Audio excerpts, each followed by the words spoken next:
So thank you so much, Scott. Next up, we have Michael Corella from Black Whiskey. Black Whiskey is actually one of the first whiskeys to made from the Andes. They use black corn and grains from the Andes. Wow, this is pretty cool. So Michael, please take it away.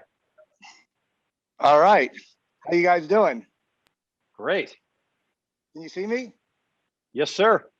Okay, great. I just want to introduce myself and say first, thank you very much. It's great to be here. Some great presentations. I'm going to talk about three things. I wish I had more time because there's tons of things we could talk about here. First, I'm going to talk a little bit about our bottle, our whiskey, Black Whiskey. Then we're going to talk about the idea of Andean whiskey. And finally, I'm going to get into some of our accelerated aging techniques that we do.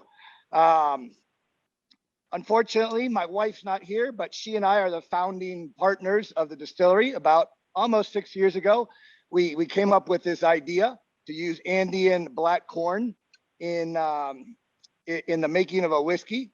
And interestingly enough, Scott had in the last presentation had some good comments, which I kind of had reflected on way back when, is why enter into a saturated market? 5-6 years ago, the craft distilling market was super saturated, I think.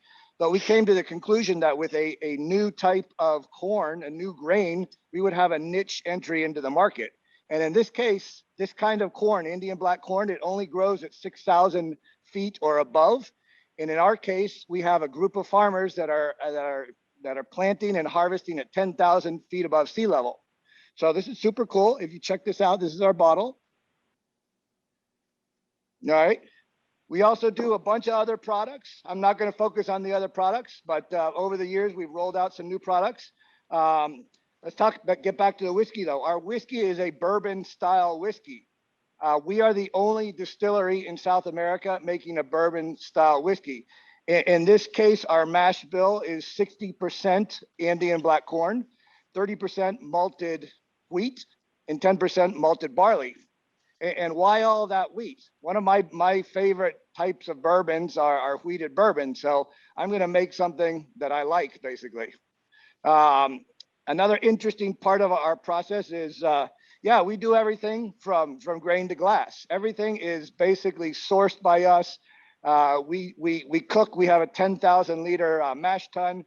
We have 4,000 or 5,000 liter fermenting tanks here. And back behind me, you can see we have a 6,000 liter still. Part of our process, we add 5 different types of bacteria strains, lactobacillus, at the end of our fermentation, which gives an interesting added flavor profile. So a combination of the black corn and the bacteria give us something that's very unique.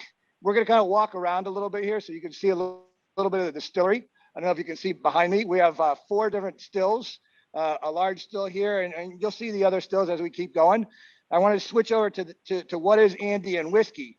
On our bottle, we have a little seal that says Andean whiskey, and we're working with the Peruvian government, and hopefully within the next 6 months, we're going to get registered Andean whiskey as a new class of whiskey. You have Scotch whiskey, you have Japanese whiskey, you have American whiskey. Andean whiskey will be essentially like a bourbon, obviously not made in the United States, but it'll be 51% or more Andean corn. There's a bunch of different types of Andean corns.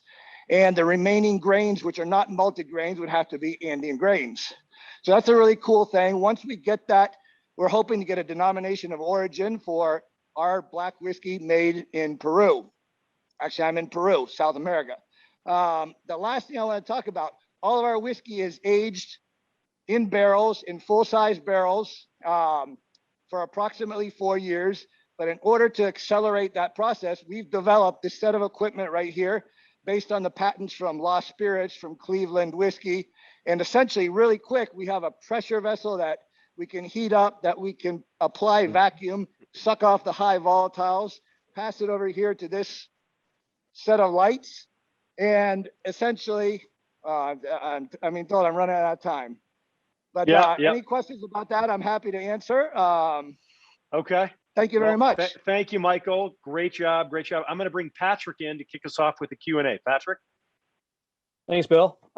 Yeah, Michael, I mean, where to start, man? This is a cool thing. I didn't know anything about the legalities of Peruvian black whiskey. Is there any, I mean, you said you're aging it in wood. Is there any specific woods or different woods you're aging it in? And then, you mentioned about the accelerated aging. So if you're saying approximately 4 years, what are you saying that ages out of that machine you're by? Well, good question. Good question. I'm a bourbon drinker, so we are importing American white oak barrels from Black Swan and from Kelvin Cooperage. They work great. We're super happy with them. We fill those barrels, and after about 6 months or so, we pass it through this set of equipment. And you ask yourself, is there really a difference here? In taste and everything? Absolutely there is. But we've run samples from the before and the after through gas chromatography, and there's a bunch of indicators that I'm sure everybody's familiar with, furfural and this and that, a whole bunch of stuff.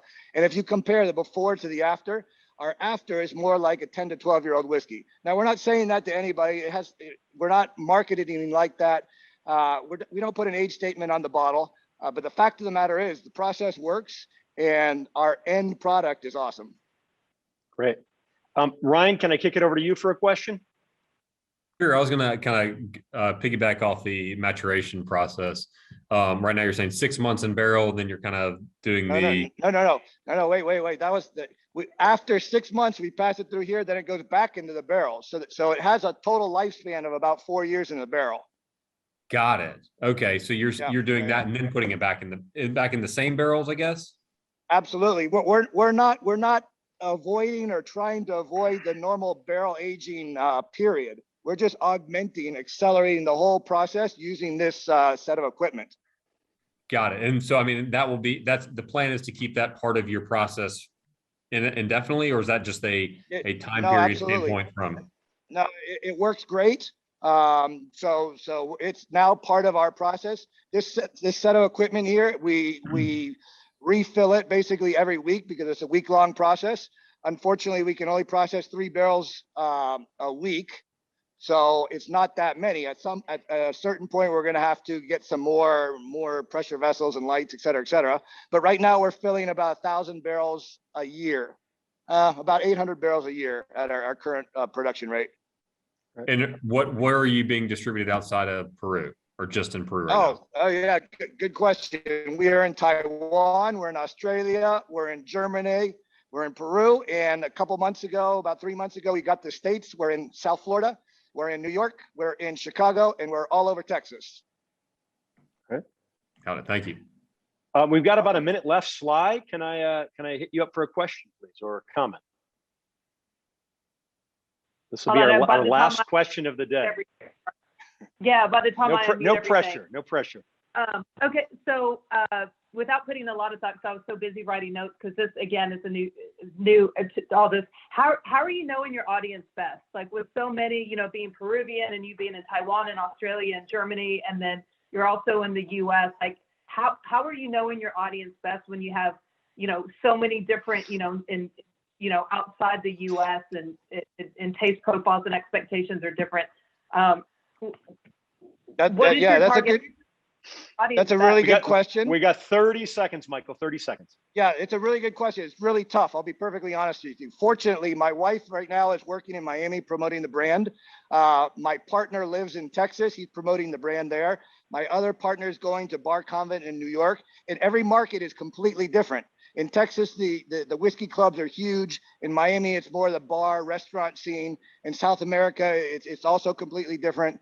Taiwan has a very high-end whiskey market. So trying to adapt to all the different markets has been a challenge, but we're working hard at it. My wife and I have dedicated our lives to this now, so we're all in. Awesome.